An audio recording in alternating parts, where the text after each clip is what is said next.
We celebrate every 4th of July the independence of America. What does that mean? That means that America fought against the British. Of course, that was the only way that Britain was going to release power for America to establish their own sovereignty. You know, they were not going to march in front of them. They were not going to hold hands and sing. The only way that Britain was going to release power for America to be its standalone country or its own sovereignty, it took physical force for that to happen. And Britain is the one who decided that it was going to take physical force before they released that power. Keep that in mind. But they fought against Britain and they established their own country. A group of people celebrate that on the 4th of July every year, that they fought against Britain to establish their own sovereignty.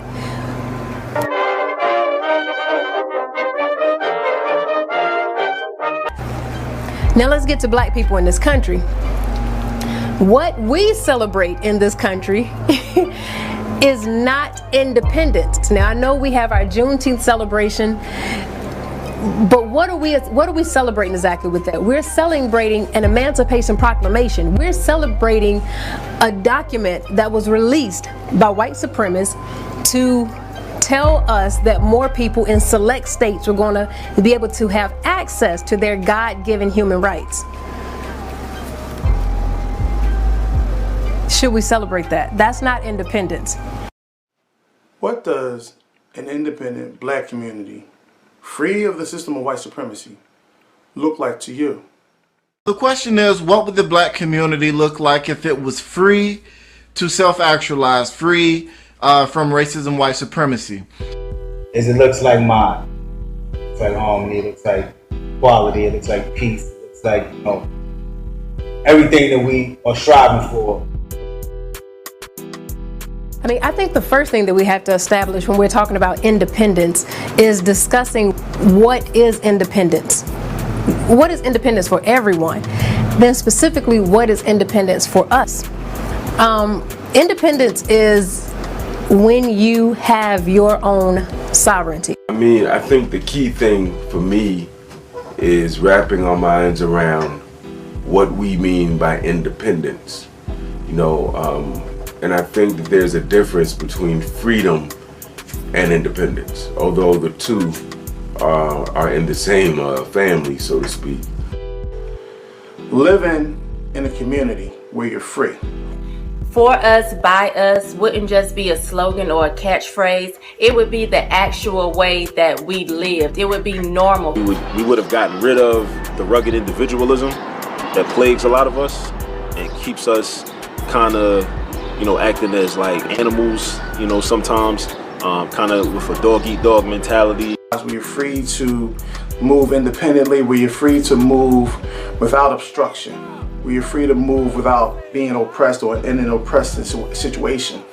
I think we would understand more so how creative we could be, how much more protective we would be in our environment, how much more responsive we would be to one another, how proactively we could think if we weren't under the thumb of white supremacy and the oppressive state and systems that it causes and creates amongst us. I see that as working our way from the foundation. You know, we understand that you can't build any structures, any buildings, any monuments, anything without a foundation that is strong, that's able to uphold it. And, you know, without any European influence. Schools would be involved, places of worship would be involved, community centers, people's homes. Parents would be teaching their children in the home things they needed. In addition to after-school programs like liberation schools, things of that nature. And no one individual is greater than the community collective. So I think that would be like fundamental, like, you know, foundational in terms of like just the sociology and the idea around how we live and how we exist. And from out of that, all of our opinions and our actions and our behaviors would be informed by that. In terms of all the different areas of how we exist, I mean, whether it's education, whether it's how we eat our food, how we procure resources, economics, spirituality, religious systems, anything and everything will be guided by what's the best for the community at whole, first and foremost. So the independent village, if you will, is a village that's centered on the idea of the responsible usage of power for both promoting itself into the world and then resisting incursion into resisting, people trying to impose their power on you.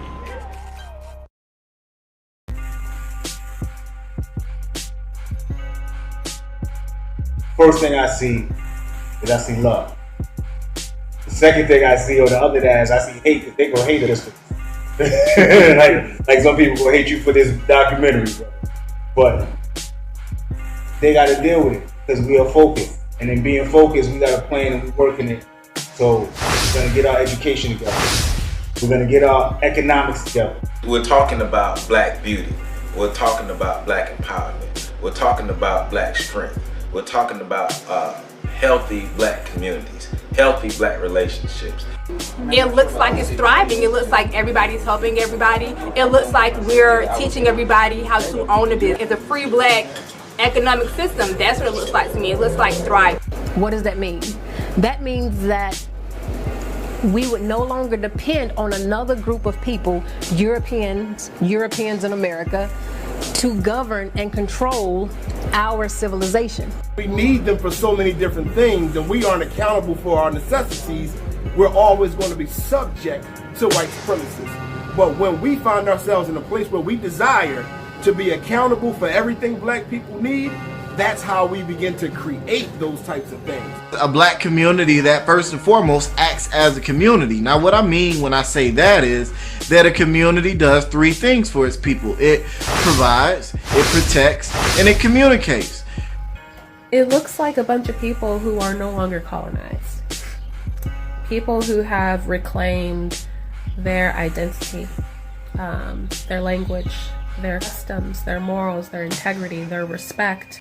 Welcome back to Breakdown Friday. Joseph Ward, Patrick Irvin, Professor Carl Tone Jones. It's July 4th, Friday, July 4th. American Independence Day. So I thought it would be a great time for us to jump into, this Independence Day project to talk about independence, talk about freedom, talk about emancipation, all these words we like to throw around, but use Professor Carl Tone Jones's landmark documentary, The Independence Day Project. Use that to spur this conversation forward, because we're always talking about black people being able to do for self, create for self, all these things. Well, PC basically went out and got with people to get ideas together, get their thoughts and ideas together of what an independent black community would look like, free of white supremacy. So imagine, wrap your mind around that. That's what I want you to do. Like, wrap your mind. I want y'all to get y'all pen and paper out and take some notes for this one, right?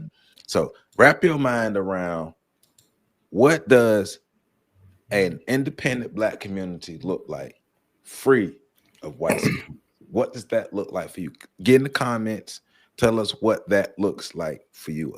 A independent black community free of white supremacy, right? Because I thought that'll be a great conversation to have again. We've had this conversation before. Well, why not have it again? Because it's a great topic, great documentary. Also, we want to be free. We want to be free of white supremacy. So we might as well have some conversations on how the hell we get there. So, you know what I'm saying? And I want to show off my brother's documentary, and I want to show off Pat Code of Conduct. Well, our code of conduct that's on the PAC's website. So we're gonna talk about the documentary and get into the concepts that's within the documentary. But also, if you were looking at the clip, they were talking to nobody explicitly said a code of conduct, but they were talking about a code of conduct that we as a nation of people would need to follow to be able to have some kind of structure. We have a code of conduct. So we're going to, once again, go through the code of conduct so we can be able to look at a structure that we've created for ourselves to be able to follow, to help spur us forward to real independence, or at least behaving like a nation of people who are civilized and who can be respected. Because that's one of the main things about black people is we're not competitive, we're not respected, we're on the bottom, and we're sliding down the totem pole.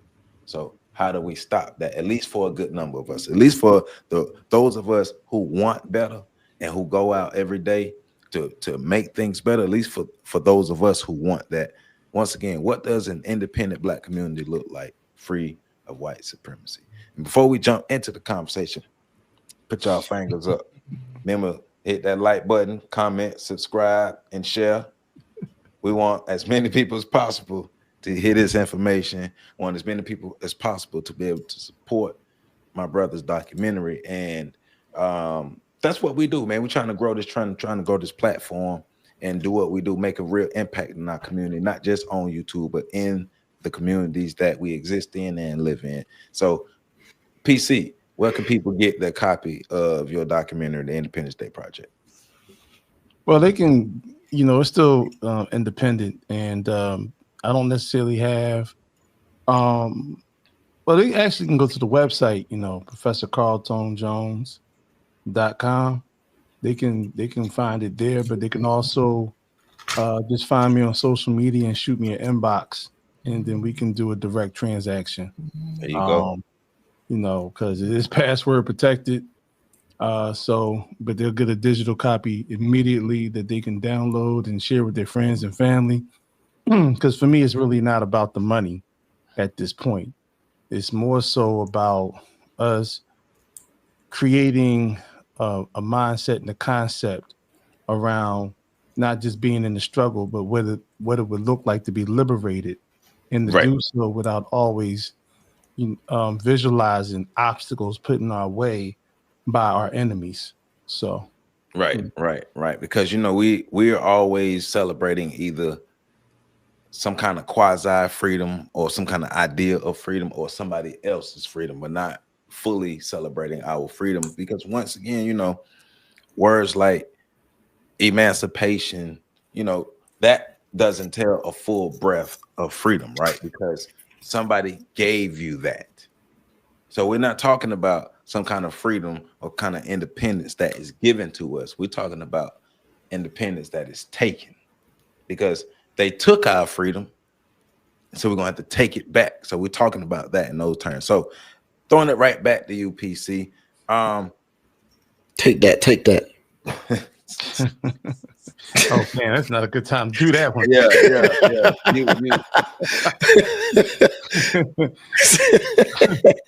My bad, dog. Hey, so I'll start here. What's the from everything you've learned before the documentary, making the documentary, after the documentary, what's the difference between independence, freedom, and emancipation, and how can we structure ourselves to fit the best one for us? All right. Well, from the best way, and then from the elders that I talk to and meet with. And before I get started, I want to give a shout out to Lefty, the brother Lefty. Shout out to Lefty. Yeah, Baba Smalls was here this weekend, and I caught up with him, Mama Pam Africa, and a whole bunch of people at a celebration out in a different part of North Philly.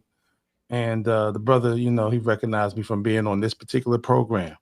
So as you say, as Pat always say, I'll be outside, y'all. They do.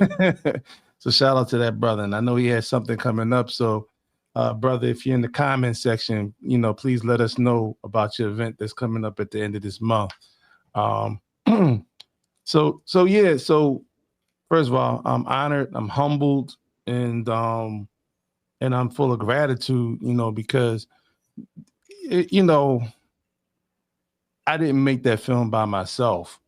I collaborated. I think you two brothers were one of two of the first people I came to with this burning question about why is it that our people are always working on the struggle, and how we are always reacting to something. Like we're waiting to be hit, we're waiting to be punched, we're waiting to be stabbed, we're waiting to be, shot or whatever. And then we spring into action. And when I asked some of the elders, what was the what was the end goal? And they said, we're just going to keep fighting and keep resisting. I said, but you don't plan on winning? So, right. You know, and it takes me to the concepts of a lot of grassroots outfits and organizations where they want to build from the ground up. But while we continue to have issues with figuring out what the vision looks like, because we don't start off with the vision. We start off from the ground up, and things can happen that force you to change course. So I wanted to sort of map it out, that let's start with the end. Like, what does this look like? Remove the white man, because every time we talk about freedom, y'all talk about what the white man won't let us do. And let's create this vision and of what that looks like. And with the exception of you two brothers and maybe two other people, the majority of the people in that concept, and shout out to my sister Kara Poole, who was tremendous, brother Ajay Tayemba, who's also tremendous in helping out, my brother Q Butter. There's a lot of people that was instrumental in a lot of the things we did. My brother Ryan Bethea, you know, I miss that brother when I go to New York because he's not there no more. But we used to be everywhere in New York. But it was a lot of grinding to, because before we would do the filming, we had to have conversations about, okay, we don't need to script this, but we do need to have an understanding that you know what the vision is. And so we gathered about 25 people from all over the country, from different walks of life. And I think between 19 and 20 actually made the cut. The others didn't make the cut. It wasn't that the quality of their work wasn't there. It was just a lot of times we had too many people in the background that decided that this would be a good time to have a conversation and scream to the top of my lungs across the room while we were filming. So I wasn't able to use a lot of their content or my shoddy camera equipment at that time, because I had to learn how to make that film while I was making the film. So, but I appreciate you brothers. And Patrick for helping out with the sound, you know, on some key areas in the film. So I appreciate that. So, you know, it was the process of getting it down, because the whole notion of the film is not dependent on anybody else but us, the foundational Black Americans that we are, and Africans, because nobody here is not of African descent. So how do we come together and make that happen? How do we and how do we create a system where we're not asking anybody for anything, but that we're using our own ingenious, our own ingenuity, using our own blood, sweat, and tears, that we help build everybody else's nation, help fight everybody else's wars? But why can't we take those same things and do it here? Because our children deserve to live in a world where they don't have to worry about being slow walked, you know, when they walk down the street and a squad car pulls up. They don't have to worry about living in a society where they have to carry weapons out to take their trash out. You know, where they deserve to live in a world where they're safe and protected, so that they can actually be the children and explore life in a more natural form than having to grow up and be raised in a war-torn environment that's negligent of resources or places to get healthy food. So our children deserve to have a foundation of that's out there. So when they hit the ground, whether it's through elementary school and they get the proper teachings and education that we provide, that shows them the prideful parts of their history, that also exposes the wicked parts of our enemies, and we're honest about it, that they hit the ground running. Because not only that, but we have the institutions and the ministries in place that will provide them with an excellent chance to continue to move the culture forward. And a lot of the concepts were based on, you know, former elder, now ancestor Neely Fuller's concepts of human activity, the 9 areas. And so, you know, that was the process. What we got in return was people shaking their booties to the polls. And that became sort of like the fight. And that became the galvanizing piece that I think truly disappointed me, because if we operated in a way that was proficient for us, then we wouldn't have to, let others from other societies dictate what our talking points and, words to live by and words to fight by would be. It would be from us. But I think the biggest reality check was that because it wasn't calling for anything from any other community, because it was talking about us actually being able to do the work, I think a lot of people looked at that from the perspective of, man, it's too big, it's too much, it's insurmountable, and let's just focus on trying to get them to give us something, trying to get these white folks to give us something. Let's partner up and team up and ally with people outside of our communities. And that was, one of the main drawbacks. And, and it's it really showed that we have a long way to go if we'll ever be in a position to dig ourselves out of this hole where other people go. Now, I know you asked me 3 questions about liberty. Well, you said free, emancipation, freedom. What's the difference between independence, freedom, and emancipation? All right, I'm gonna speed this up because I've been talking for a minute. But emancipation is a transfer of property. That's what it is. So we were transferred from the slavery, the concept of being in bondage, to being wards of the state. That's what we became. When somebody can tell you whether you're free or not based on the document, they've basically transferred your the authority over you to other municipalities in power. And that was self-evident by the fact that even when emancipated, and let's be clear about the Emancipation Proclamation, it didn't free a single enslaved African. It didn't. What it did was it created chaos in the Confederate States, because those are the only states in which the policies of the Emancipation Proclamation were distributed or empowered to deal with, which really meant they didn't have power. It's like going into somebody's house and saying, I'm going to liberate this bathroom. Well, you don't live there. You don't control that. So how can you liberate anything? And not liberate, but free anything. So freedom is just a step up from emancipation, because basically, you're free to move about anywhere in this society as long as you follow our rules. But independence is when you create your own sovereignty, as my good sister Cara Poole said.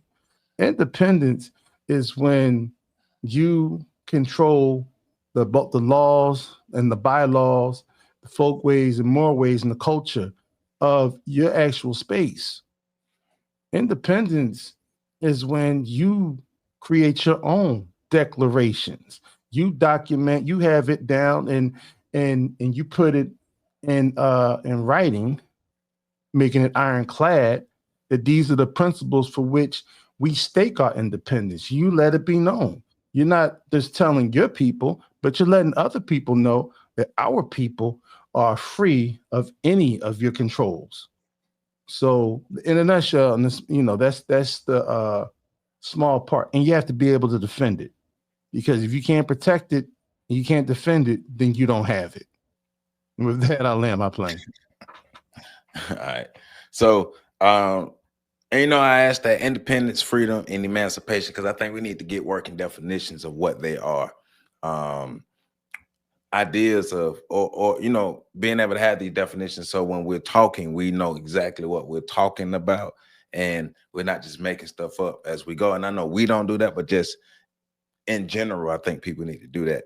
Make sure they understand, because I agree with what you're saying. Emancipation is, it's given. I can emancipate you, but I had to give that to you. So clearly shows you have no real power. Like you say, freedom, you have rights, you have privileges, which is also given, and they can be taken away at any time. And as you said, as long as you are working within the confines of our rules, of our policies and things, as long as you're working in the confines of that, then you can retain your freedom. Now, if it's something that's independent, that means you're on your own. That means you're for you, by you. You made that. You created it. You nurtured it. You built it. You're independent. That doesn't mean you can't get resources from other places, but you put yourself in a position, in a power position, that you're not dependent on other people's resources, but you can trade, but you can utilize resources like that. All right. So want to make sure we get that working definition out with that. So Pat, with that being said, with those definitions being said, in your opinion, from everything you've learned before the documentary, doing the documentary, after the documentary, is it realistic for Black people to work toward independence? Is it something realistic for us? Can independence be realized by Black people? Not necessarily in our lifetime, but in maybe 2-3 lifetimes in the future. Is Black independence something that's real, is realistic? You're on mute. Sorry, I was muted. I think Black independence is the only thing we can fight for. But is it realistic though? Is it a realistic fight?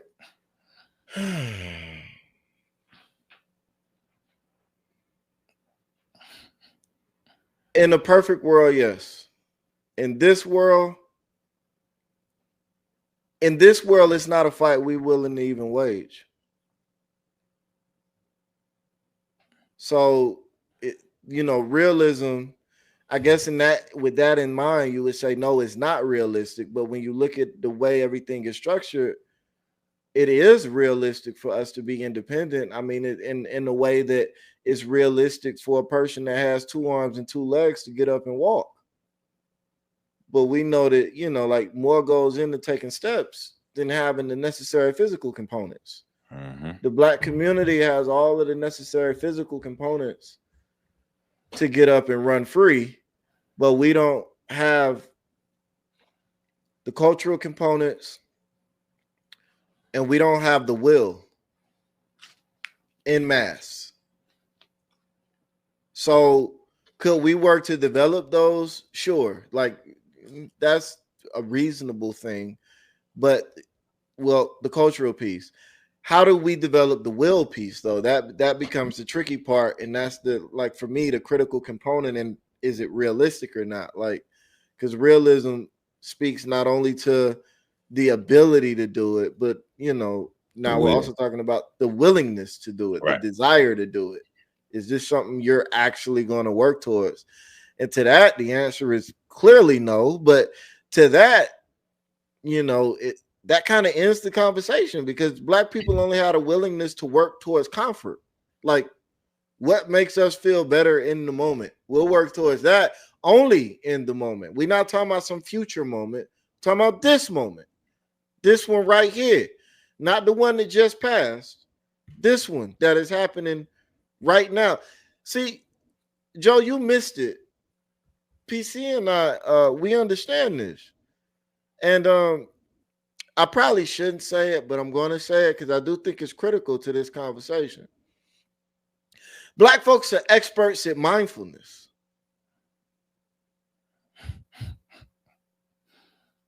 Okay, bring me up to speed. Bring me up to speed. Nah, that was the conversation, John.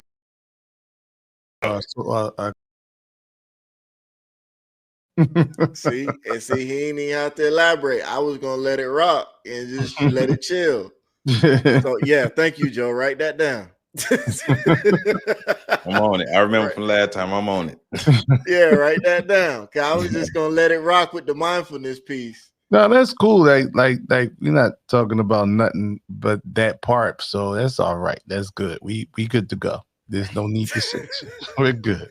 But so I'm lost though. Like, so we were having a conversation and amongst some brothers, and the conversation of mindfulness came up. And it is a valuable conversation to be had. It's a conversation that's taking shape in a lot of spaces in the Black community. This conversation that we need to, and I say this because it's a conversation I've been having a lot lately in various groups, in various settings. This idea that we need to be more aware of how we're feeling internally and what's going on with us internally so that we can respond correctly in those moments. And in my opinion, as a culture, Black people have mastered mindfulness. We know how we feel in the moment. The fact that we don't revolt against white supremacy at all shows you that. Mm-hmm. I agree. Black people are very aware of their in the moment feelings. Right. Like there are other things that are missing. Well, we're talking about the same group of people who, when around white people, have the wherewithal to point at the palm of their hand. And I'm the one to say, you mean white people? That's me, right? Because, but the one is either pointing at the palm of your hand or saying YT people. So those people have the wherewithal to do that. That means they're practicing mindfulness. Pat, weren't you in a room one time? It was just you and another brother, and he whispered Black Power to you. Oh, yeah. That was when I first got to Charlotte, actually. I was in the dentist's office. This is like 7, 8 years ago now. I was in the dentist's office. Not only were we the only people in there and they leaned in and whispered it, but they also closed the door to the room. Hey, that's the mind of an emancipated brother. That's not a brother who is independent. That's an emancipated brother. Yeah, we were the only people in the room, and he still closed the door, leaned in, and whispered. All kinds of precautions taken. No, but that's great that you brought that up, PC. That's great that you brought that up because that conveys a mindset. That conveys a consistent mindset of Black people, especially here in America, FBAs, whatever, ADOS, whatever you want to call us. Those of us who are descendants of the slaves here in America, we have that mindset of, hey, we have to walk on eggshells around white people, and we want them to give us freedom. But you can't be a people who's serious about freedom who walks around on eggshells when you're around your oppressor. You're not serious about freedom. You're not serious about independence. You're not serious about independence. Yeah, I was going to say freedom is a whole separate conversation. Right. I don't believe that anybody in this modern world, period, has the capability of true freedom. Mm-hmm. I just don't see it. Like, that's not even a Black thing. That's just like in this modern world. I get it. Freedom is an illusion. Because you're not necessarily free to do like whatever you want, free of consequences. Right. So if consequences are going to follow, that will like curb your freedom. But if you are truly independent, then that's a better position for you to be free of consequences. Well, yeah, if you're independent or external consequences. Well, yeah, like to me, that's the critical part, right? Like if you're independent, you control the consequences. Right. Like you dictate your consequences when you're not you as an individual, but as a group. We could say as a group, if one of us does this, then this is the group consequence that comes from that. The ability to do that is a display of independence. Right. I think what a counter to that is, and I want to throw this out because I believe this is a counter to that.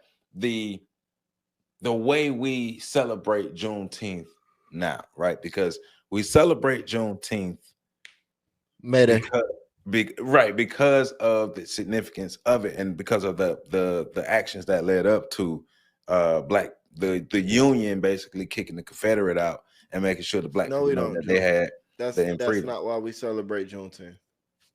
Well, no, I know why we celebrate it. We celebrate it because Joe Biden told us to, and that's the problem. Like that's what I'm getting at. Like that's the problem with that is Black people in mass did not celebrate Juneteenth. Juneteenth was something that Black people was learning about, but in mass, Black people was not celebrating Juneteenth until Joe Biden made it a federal holiday. Now, it's been commercialized by white folk, and Black people are now Juneteenth rioters and stuff, when like 10 years ago, they didn't care. They still don't care now, but it's cool to celebrate what the white man tell you to celebrate. It became the Black July 4th. Because I mean, nobody stopped Black people from celebrating Juneteenth. Like here in Tallahassee, we stopped celebrating May Day and Juneteenth is the same thing.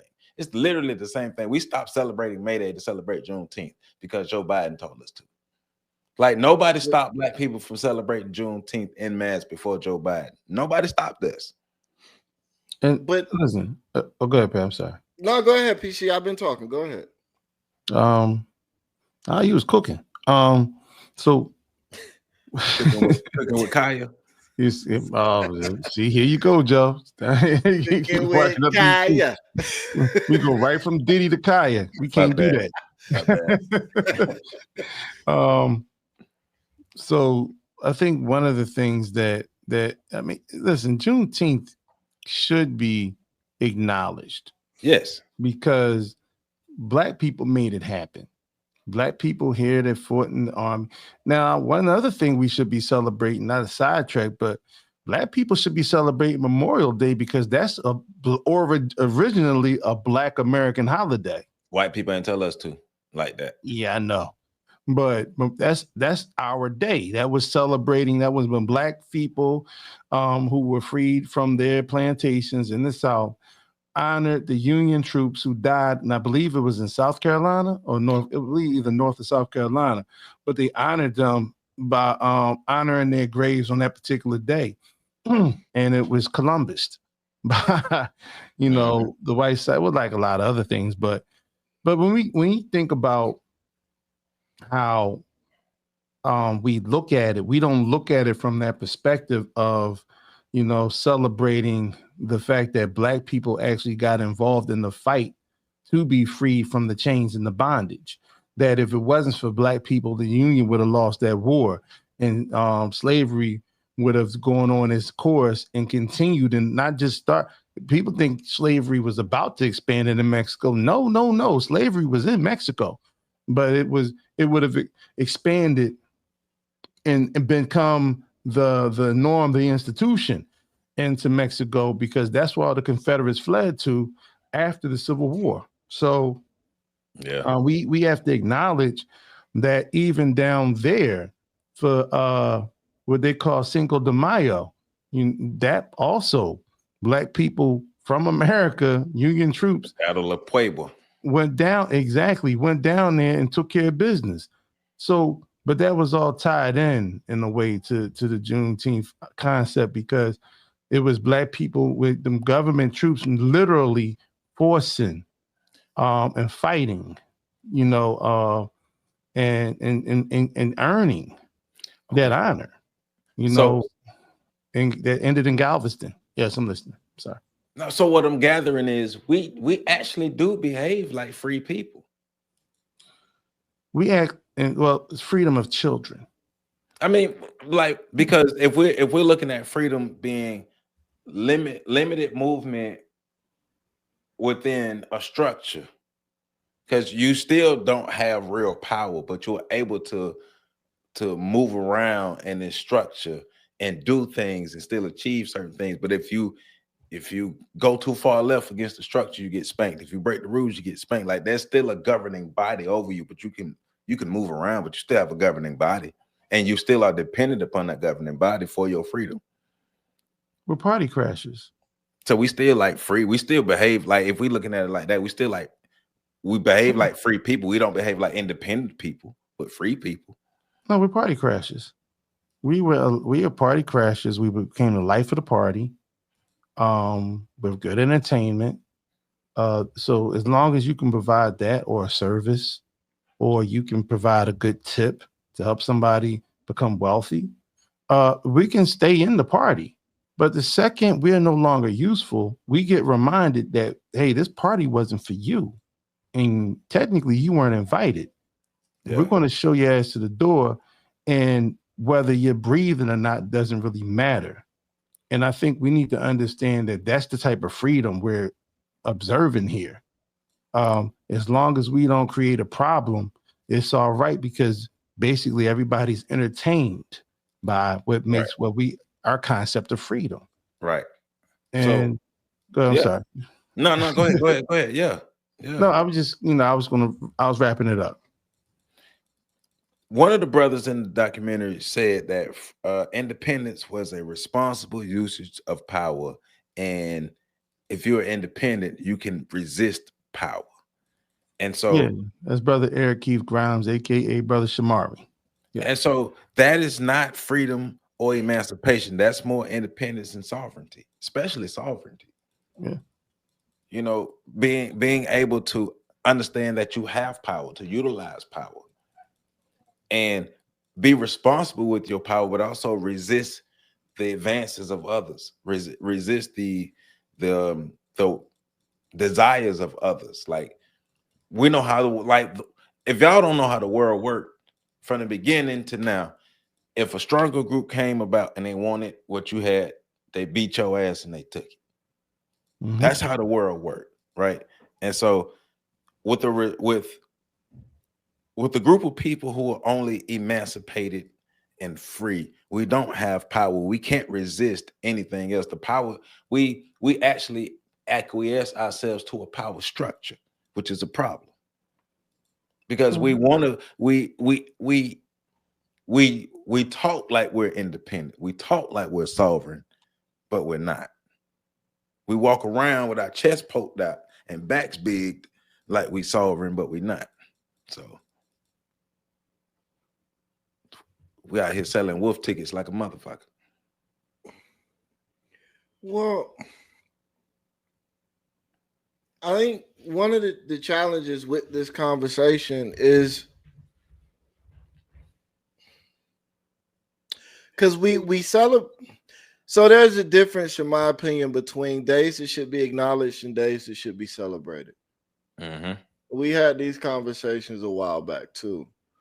I think one thing is, like, if we're going to take state holidays and make them national holidays, then they should be acknowledged by everybody nationally if they reach that level. But like, if I'm from Florida and my day is May Day, why would I celebrate something that happened in Texas? I would acknowledge it. Right. And so even with that, like, we start talking about, okay, what is the purpose of holidays? Because the purpose tends to be either acknowledgement of a significant event or a significant individual, or the celebration of a significant event or a significant individual. And it's important to understand that those are two different things. So then it becomes a matter of, okay, well, how do we differentiate between what is worth being acknowledged and what is worth being celebrated? And that is a cultural conversation that we need to have. Like, some people say John Henrik Clarke's birthday is something that should be celebrated because of what he did for the community and what he brought to the community. And we have a long list of people that, that conversation has to be had. Should this individual be celebrated or acknowledged? The same goes for the significant events that have occurred. Do we want to acknowledge events or celebrate events? And so in doing those things, what I'm getting at is, now you're talking about defining a culture, defining who we are as a people. These are the events that we recognize. And the reason why a lot of people get upset when you say things like, we're only doing this because white people told us, or whatever the case might be, or, is because I think it punches at that spot in us where we understand that a lot of who we are is defined by people that aren't us. Hey. And so how do we become powerful without becoming self-actualized? You know what I'm saying? Without becoming something that we've determined that we're going to be. Right. Yes. And I think that's kind of the part we struggle with, even when we get into the codes of conduct, which is an extension of that, right? Like the codes these are the rules of engagement for this particular community. And people like to play these games like these are foreign concepts. You understand the way codes work. Everybody that has ever had a job understands policy. And we talk about the G code in the hood in the streets all the time. Everybody understands the code. Girl code, Right. G code, whatever code. Everybody understands the code of conduct. It's how you behave as a group when things are supposed to happen, right? And so when we start talking about the G code, because that's a great example, there are consequences for violating the code. Same thing with the girl code. Those are consequences that are paid not by everybody, but by members of that group, right? What are you talking about? As a community, there are certain things like, and we do play this game where we'll say we're going to pull your black card. There are certain times we do this, certain things we do. Like, that's a real thing. But in this modern age, like talking to the young kids, I remember when we were growing up, Joe, you couldn't, nobody could call you a band, right? Like Right. if somebody called you a band, them was fighting words. Like, I don't care who you are. You didn't Best friend, girlfriend. You didn't even call girls bees. Yeah, like that was off limits. Having a conversation with the young kids nowadays, you say, what's one thing that you can't be called? Well, really, my friends could call me anything. Really, like it ain't nothing. So your friend could walk up to you right now and call you a band. I mean, yeah, if that's my homie, like. But this is the same generation, these same people who will give a white boy a license to use the N-word towards all black people. That's exactly what I'm getting at. When you don't have a code for yourself, a level of accountability for your own group, you create a people that aren't comfortable holding anybody accountable. Right. And this ain't about if we treat ourselves with respect, then they'll have. No, that has nothing to do with it. This is about if we treat each other with respect, then we got smoke for people that disrespect us. Right. This is about saying, look, I got this standard for me. And the people that I rock with are going to rock with me in this way. And anybody that doesn't rock with me in this way can't be a part of this group.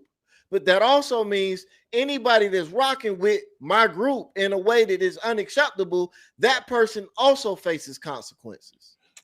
We understand this, man. We all understand this because we knows what happened when the Jewish community feels slighted. Somebody's hand get popped, as Nick Cannon. So we all understand what goes on.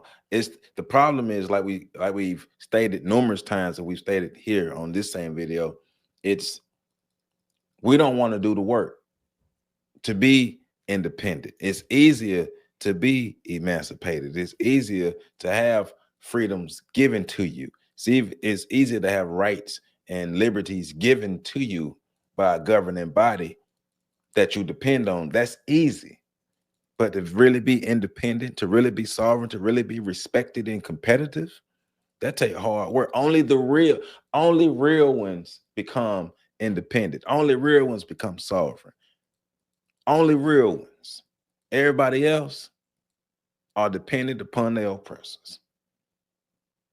That's what it is. And so in order for us to truly build and maintain a functioning independent community, we're going to have codes of conduct. These are the rules to live by, as already been stated, the rules to live by. So we're finna go through these things real quick, but we're finna go through these so we got to hammer these in people's heads. We got to hammer these in our head too. But hey, you might be like, hey, well, this ain't the rules for everybody. Hey, it's rules, period, though. And we follow them. We've been following them, and it's been helping us. So, and remember, and I Pat, kudos to you how you set this up and wrote it out, because getting people to understand this is social engineering. We are socially engineering our people back to sanity. This is exactly what this is. Socially engineering our people back to sanity because we've been socially engineered to be these insane people. So, number one, Vegas rule. What goes on in the black community is discussed and resolved in the black community. And this does not mean sweep stuff under the rug. This does not mean you saw it, but you don't say nothing. That's not what that means.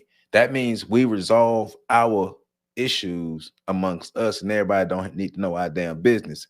Because that's a problem that we have now, is everybody running social media and tell everything. So everybody knows our place. There is no moving in silence for black folk. Everybody know our moves. Everybody know everything about us. I keep telling black people, if you're a black person who think white people don't know their history, don't know white supremacy, and don't know who we are, you don't know what racism is. You don't know what white supremacy is. You don't understand.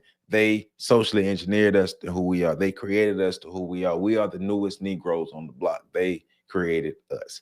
So we need to learn how to keep our business to ourselves and fix our issues internally. Y'all want to add to that? No, I mean, do you, Pat? I mean, I think it was pretty thorough. Okay. Next. All right.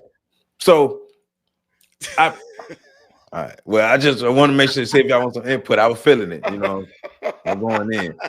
Hey, man, I've been in debate mode the last 2 days, so Nah, it's cool, Joe. You in a relationship. We understand. I just thought it was funny. Pow pow. I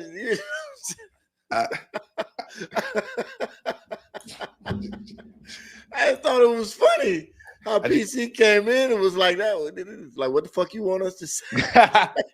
Like, bitch, you said it. Joe was like, I don't want peace. I want problems always. Hey. Yeah.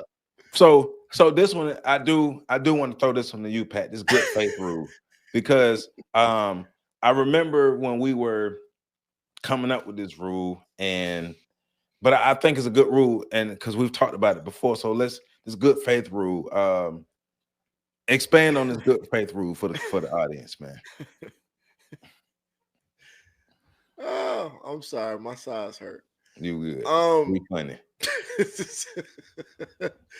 So the good faith rule is basically talking about how a lot of the times when we interact with each other,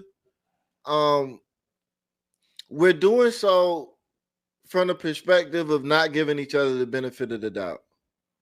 We're doing so from the PC says this all the time, having good faith arguments, good faith discussions.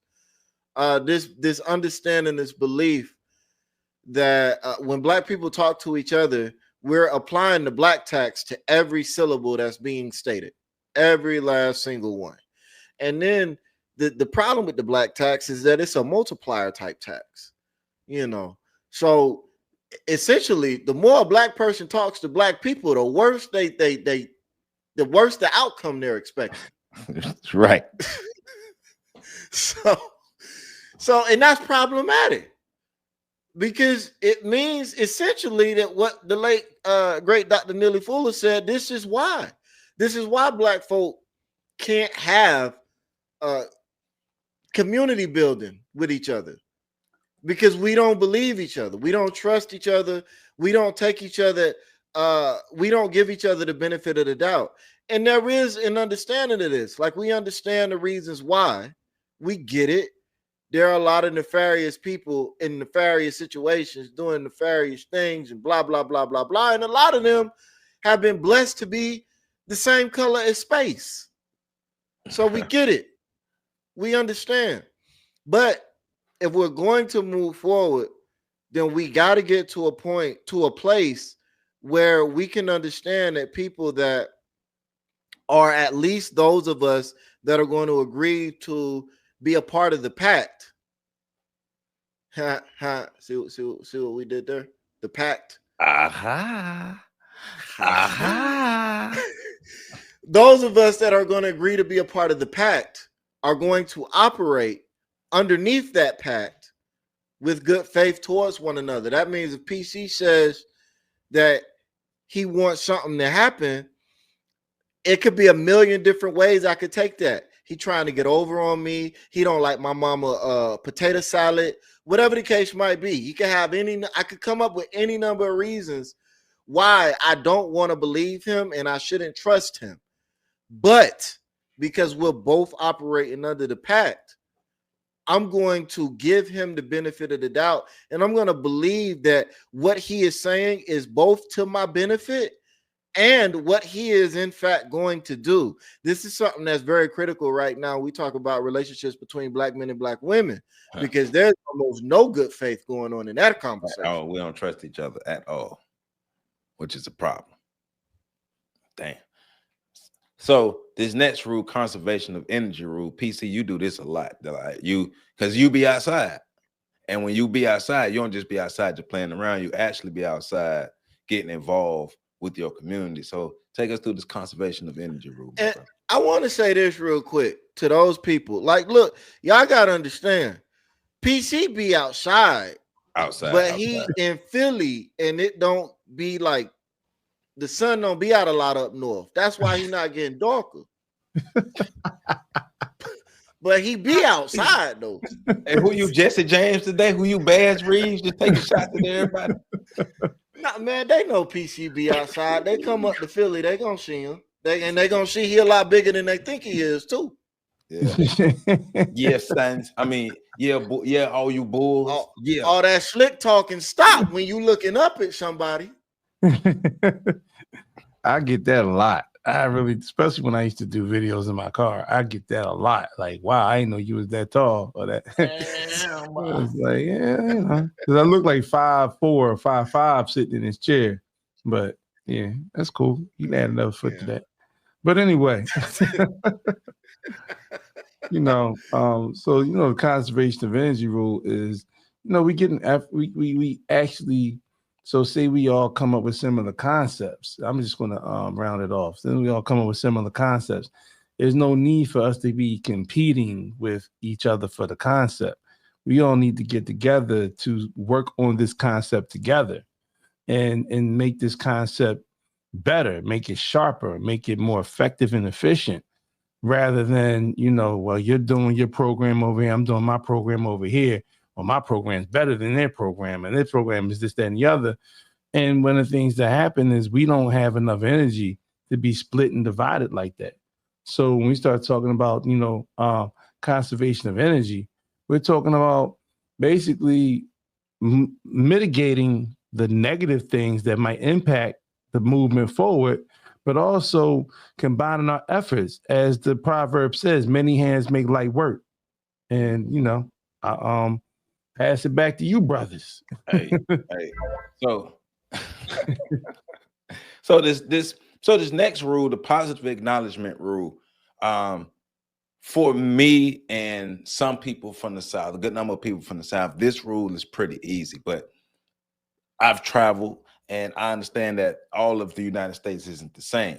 So that's why this rule is important. The positive acknowledgement rule is making an effort to greet members of the Black community when you're in their presence, looking people in their eyes and speaking to them. Hey, how are you doing? How's your day? Like being friendly to each other, acting like, well, not acting like we like each other, but actually liking each other. Like not just walking past Black people and just being in your own space and just being all solitude. No, man. You're not going to build a nation of people who you don't get along with. You're not going to build a nation of people who you don't like. You're not going to build a nation of people who you haven't built any rapport with. How do we talk about building unity and improving the unity if we can't even speak to each other when we're out?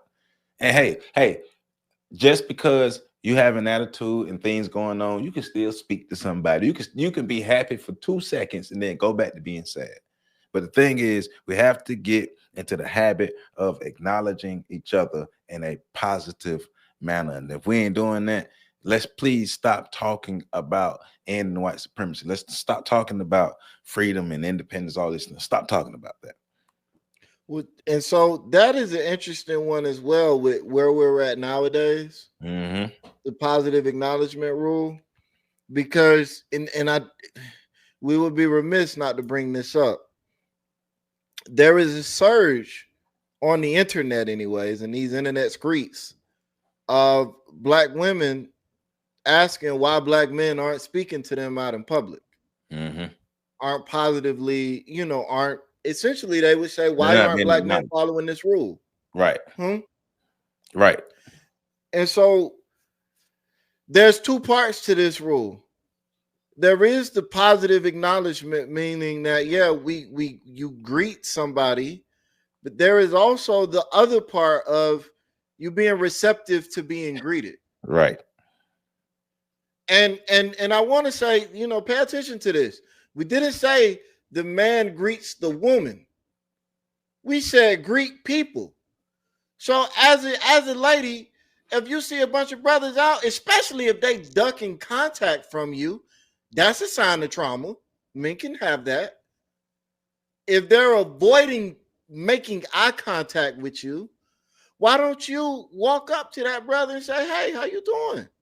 That don't mean you hitting on them, but you can do that as well. We're all humans, we're all adults.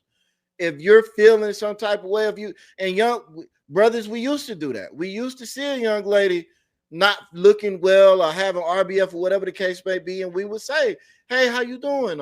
You look nice. You would get the guys that would occasionally say, hey, you too pretty to be all frowned up like that.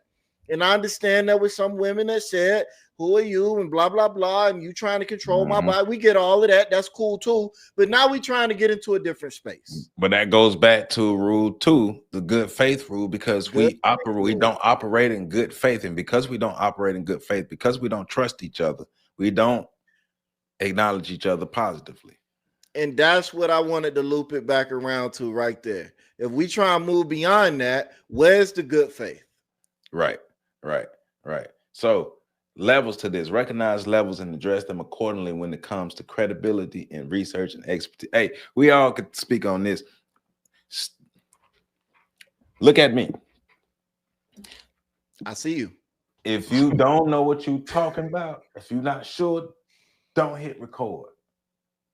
And if you hit record and you do that, delete that. Don't post it. Like, we have to stop making ourselves look foolish out here. Like, the conscious community has lost its, I guess you could say, respect, the respect that people have for it, because of so many people who either are from the conscious community or present themselves like they're from the conscious community, who have no idea what they're talking about. And we're making us, and it's not just the conscious community. I don't want you to think no, black people be doing it too. Black Democrats be doing it, black Republicans be doing it, black boule, black poor, black people. We had a tendency of getting on camera, opening our mouths, and not knowing what the hell we be talking about. And we have a problem saying that we don't know what we're talking about. Stop doing that. Try to filibuster our way to a point. Right. I just talk long enough, something will make sense. Right. The equivalent of throwing the what is it? The verbalization of throwing shit at the wall. Right. Yeah, something's gonna stick. Like, your shit's dry. Nah, it ain't stick. It ain't stick. Yeah. So after that is the throwing it back to you, Pat, on this cracking the concrete rule. Cracking the concrete rule. So basically with that, this is where, in theory, black excellence would turn into black power. In theory. You're right. And if the theory was practiced. Right. Like, and y'all can read, so I'm not going to read it to you, because I hate when people show PowerPoints. And just be reading they treat me like I can't read. Yeah.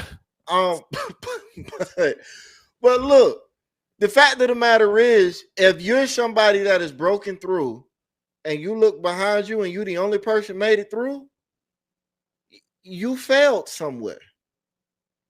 That's essentially what that means. We understand that there's a glass ceiling. You know what's funny about the glass ceiling is people always say it's a glass ceiling because you could look through it. Nobody ever says it's glass ceiling because it's easy to break.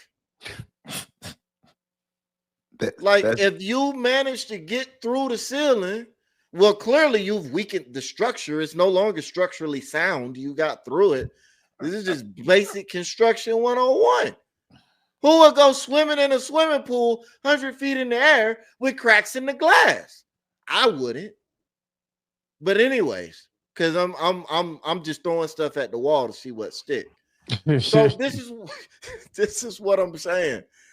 In theory, we wouldn't be celebrating the black millionaires and the black blah blah blahs and all of these other people in isolation as being these few powerful people for decades the way we do. Oprah Winfrey has been the most powerful black woman in America for forever. Mm-hmm. You know what I'm saying? Why is she still the only black woman on that list? You know what I'm saying? And we can go on and on and on. The mark of a good leader is how many people came up underneath them. How many other leaders did they create? We love to celebrate people that have accomplished things, and that's great. Accomplishing things doesn't make you somebody worthy of celebrating. How many other people have you helped to get to where you've gotten to? That is where you leave your legacy. That is where you make your mark. And that is the crack in the concrete rule. Stop celebrating people that got up and then don't turn around and look back. Right. PC, back to you, the daily affirmation rule, my brother. Yeah, talk that shit, walk that shit, be that shit. Yeah. No. Go shit when you got a shit. No, seriously, but you know, in more sophisticated language, you have to, you know, we do a excellent job of talking ourselves out of being powerful. We do an excellent job out of talking ourselves out of position that's going to rely on us to be responsible. So, you know, you have to believe in yourself and you have to believe in your ability to do so and understand the need for Black people to do that for each other, for yourselves and for each other. We have to be those folk who not only are posturing, because we do a good job of posturing, but we actually have to legitimately believe in the brilliance that resides in us and our ability to accomplish these goals. I mean, all three of us are examples of being able to do that. When Pat was writing his books, Pat is sitting on books for a lot of y'all think, Pat, you just came out book. No, that book was written 10 years ago. You know what I'm saying? We started our YouTube journeys all at the same time. Joe's the one that saw this part. Joe saw this part, like approaching 100K followers and subs. Joe saw this part. When it came to the film, I had never done more than a YouTube clip or video that was more than 10 minutes without having to do all the intricacies that came with learning how to do a film on the fly. If you watch the film, you'll notice the quality improved as the film went along, because that's what happened over a course of 3 years. So it is more so seeing it through. And so we have to get to the point where we see it through. We follow through and we see it through. Yeah. And, you know, that's pretty much, you know. Yeah. But no, I believe right now, because of the mental state that Black people are in, the emotional state, the overwhelming vacant esteem that we have, this is one of the most potent and important codes of conduct that we have. Like, we have to learn to love our damn selves. That's one of the reasons why there isn't a lot of love in the community for other community members, because you can't give somebody something you don't have for yourself. So a lot of Black people don't love themselves. A lot of Black people buy into the negative. We've commercialized self-hate. Like Bane said, like Bane was born into the hatred. Some of y'all adopted it, but like people who born into hatred, and to have to crawl through that and learn how to love yourself again. But that's why, as a community, we can surround each other and help each other love how to love ourselves as individuals and as a group. So I think we have to be able to see, like, we have to create the vision. We have to see the vision of where we want to be and reverse engineer that vision and make the plan and follow through with it. Stop doing things on the wing and a prayer You know, invest in it, invest in yourself, invest the time, invest the necessary time into the work that needs to be done in regards to doing your research, building yourself up. And so that when you do look in the mirror, it's not going to be, you know, because I got this fly pair, this on, or for, you know, a lot of ladies, you know, weave extensions and eyelashes don't make you beautiful. In fact, for many of you, it subtracts from the beauty. But just being confident in who you are in terms of that. In other words, walk that, talk that shit, walk that shit, be that shit. All right, I'm done. Right. Nah, yeah. So the next one is the no bystander rule. Basically, hey, don't be. Since World Star Hip Hop, everybody like to stand around with their phones and record and try to capture a viral moment, and that has made the environments a lot more dangerous for us. Right? Somebody is in danger. Somebody needs help, and the first thought is to pull out my camera to try to catch a viral moment to help boost my followers and attention. We're not genuinely interested in helping each other anymore. We're genuinely interested in boosting our ego off of somebody else's misfortune, which is a problem, right? Because we should be more into the, like it says, the de-escalation of situations rather than throwing the gas on the situation to help it get worse, right? Helping your brother, man, and your sister, right? Getting to the point where we don't mind helping each other because the love is there. I hear a lot of women and men complaining about the lack of help that we give to each other, but there's a reason. We haven't healed the wounds that we have within ourselves. Like last week, we talked about, you know, the hypocrisy that the Asian girl had in her video, but we also have to talk about the hypocrisy that we have within our own community, because we want to just blow past the hurt that we have for each other, that we've had from one another. We just want to blow past that with no repairing of it. And we're not going to get to a point to where we're actually really loving each other unless we repair a lot of the hurt that we have between each other. But we have to be willing to say, all right, this is what happened. Let's resolve this. No bystanders. Nobody can be left out because somebody trying to be famous or viral, or just because people just don't give a damn. That's not productive. Stop talking about independence if you operate like that. All right. Know yourself rule. Pat, help us out. Oh man, everybody claim they already got this one, so we can skip. Oh yeah, my bad. That's right. Everybody conscious. Yeah. Not conscious, we're mindful. Yes. My brother, if you don't know that there's a tunnel that leads from the Grand Canyon to Africa, my brother, then you are lost. Very demure. Very demure. Not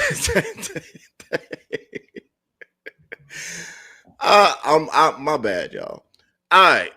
So the know yourself rule is essentially understanding your past is mandatory for figuring out where you're going to go.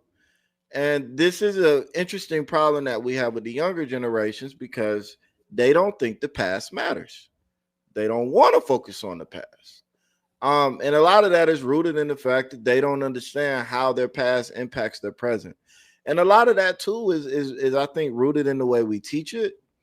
But that's a whole nother discussion about the philosophy of education, especially in this modern age. I believe history nowadays needs to be taught present backwards instead of past forward, because these kids are so disconnected. But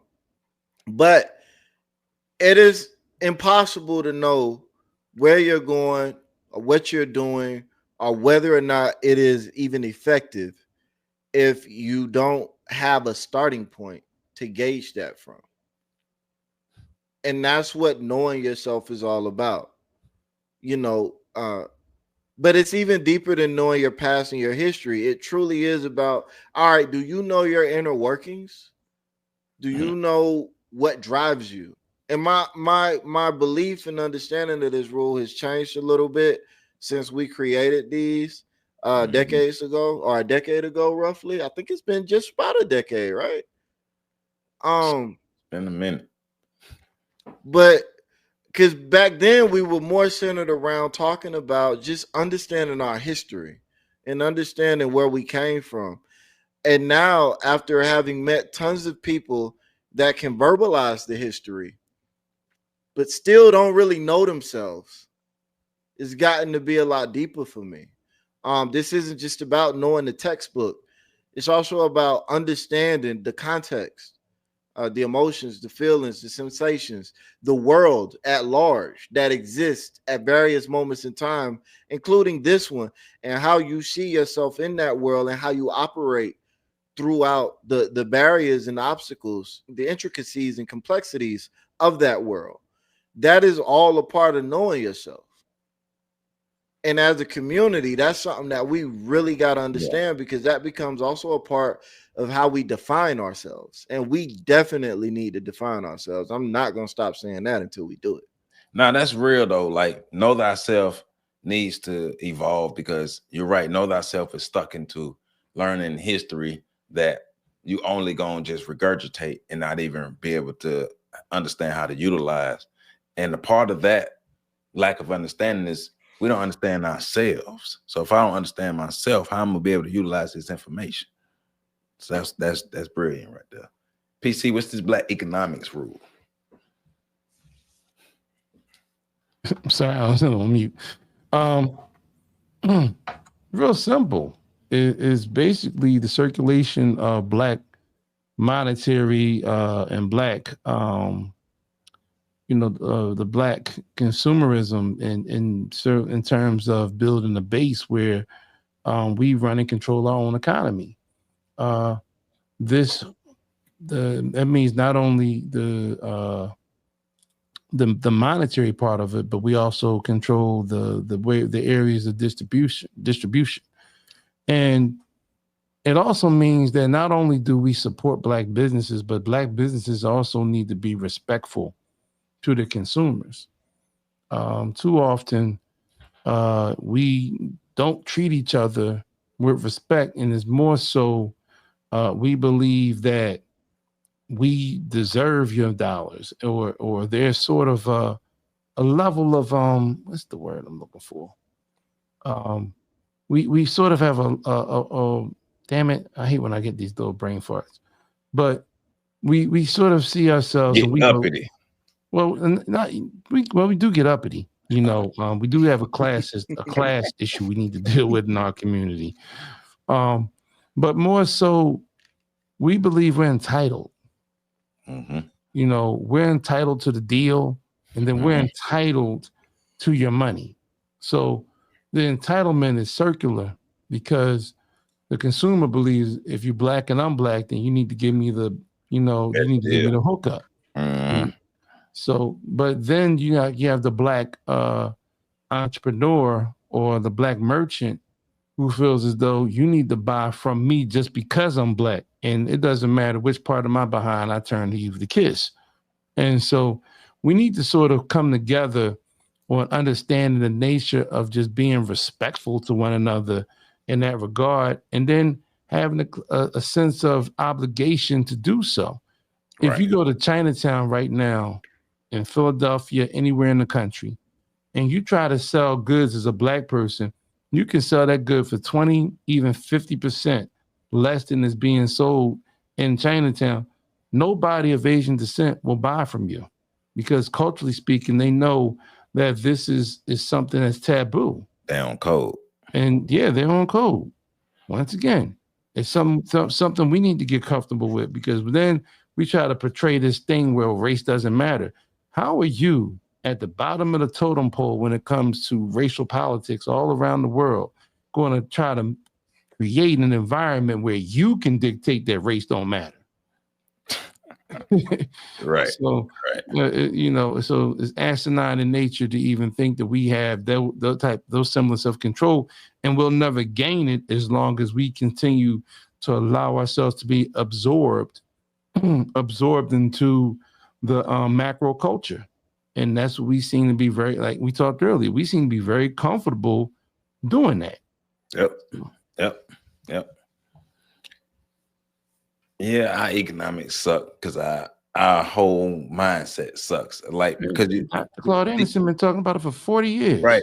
But it's also not just like you said, not just the money, but it's the political structure and the logistical structure that goes around the economics that helps to run a nation and keep a nation afloat. So yeah. Yeah. Well, before we go forward, I'm gonna speak real quick because we had a situation here in Philly. 2 days in a row, we had 2 explosions in residential areas, literally 3 minutes from my house. And our hearts go out to the families and loved ones that lost people and lost their access to their property on Bristol Street in North Philadelphia, Nicetown section. When there was a large explosion earlier in the week at 4 a.m. and 3 houses were immediately blown and decimated, and then the surrounding houses were also disturbed to the point, the foundations were disturbed to the point where they were condemned, and we had a lot of people who had to deal with the fallout, where the windows were smashed out from, damn near the entire block in the front and behind the homes, to the adjacent block. And it was just a very traumatic scene. And shout out to the group, my group, one of the groups I work with, the Mayor Healing Services. What the hell? Wait a minute, that's not me, is it? What happened? There's stuff playing in the back. You know what? I hear something playing in the background. Hold on, let me pause that. That's something happened and one of the shows came on. Hold on, I'm sorry. Give me 1 second. And you know what? This damn mouse is moving around. And when my mouse is moving around, and what's happening is it's jumping around, and it started one of my episodes. That's also on StreamYard, so I have to turn it off. My apologies. Sorry about that. We ain't hear nothing on our end, so you good. Okay. All right. So one of the things that happened is the collaboration of our groups, Amir Healing Services. I was one of the crisis counselors on the scene, but you also had the mobilization of State Senator Sharif Street and his team, as well as local city councilwoman. Excuse me. Jesus, I'm mad that I can't remember all the names. But there were some brothers and sisters on the scene, and it spoke to the fact that the economic aspect of this all, in terms of the Black economy, it spoke to how when we put our forces together, we can come together. Now, there's still a lot of work to be done, but we also have to be concerned about things like insurance. We have to be concerned about making sure that that the community has enough to reestablish itself and rebuild, because a lot of times we just don't have the resources to deal with tragedies and rebound from circumstances of that nature. Right. This next one is the no generalization rule, and it reinforces the daily affirmation rule, the positive acknowledgement rule, the no bystander rule. It reinforces those rules because basically no smear campaigns against other community members. Of course, we're far from that. Just go to TikTok. All you see is Black people talking about Black people. So we're far from that. If you want a good example of a smear campaign, just go to TikTok. Just scroll. You'll see it, right? But that's the level where we are now. That's why this rule is important as well, because we've gotten comfortable and used to the behavior of talking down on other Black people and just not caring. Men ain't nothing. Women ain't nothing. I hate your Black self. I hate your, everybody knows how we feel about each other. Everybody knows the strife and the things that we have for each other, but it's like we generalize and we do it in public. So like we breaking like all the codes of conduct, but this is basically reinforcing these things like, hey, stop creating smear campaigns against our fellow community members. There's a better way to handle conflict. We need to start handling conflict in a more positive and productive and healthy way, and stop telling everybody our business. And the last one is the Sambo rule. Basically, any black person that proves to be against the community is not protected by the codes of conduct. Anybody, there's no exception. Any black person that proves to be against the community, and against the community means selling drugs, killing, scamming, anything negative, anything that leads to a negative outcome. You could be lying to people, all these different things. Anything that leads to a negative outcome, anything that negatively impacts individuals or a large section or small section of the community, whether you are popular or not, whether you're rich or not, you are a Sambo and you are not protected by these rules, and therefore you are on your own to be subjugated by white supremacy and subjected to whatever these other communities want to do to you, because you violated the codes of conduct. You violated your people. You've stepped on us. You've continued to step on us. Hey, you pulled your pants down and crapped on us. So you are no longer protected by the codes. That's how I feel about it. If you meet the criteria for the Sambo rule, you've pulled your pants down and crapped on us. So forget you. You're not protected by nothing. And there's a lot of folk out there that fit this Sambo rule. The Sambo rule is our harshest punishment. It is our excommunication. There you go. You's out of there. Your ass is out of there. I mean, but that has to be, and the Sambo rule is the checks and balances, right? There has to be checks and balances. There has to be something to help reinforce the rules. And your community will shun you. Now, if you don't care about being shunned by your community, hey, you probably ain't a part of it anyway. And you just want to be comfortable in the system of white supremacy, right? But all in all, basically what we're getting at with showing you about, or going back through the Independence Day project and then reinforcing it with these codes of conduct is, for one, looking at understanding the difference between being emancipated, being free, being independent, being sovereign. We have been socially engineered to be laborers, to be people who are emancipated and free, and we're able to move with restrictions within the confines of the system of white supremacy, following their rules. But once we break the rules, that's when reinforcement happens. So that proves that we're not independent or sovereign.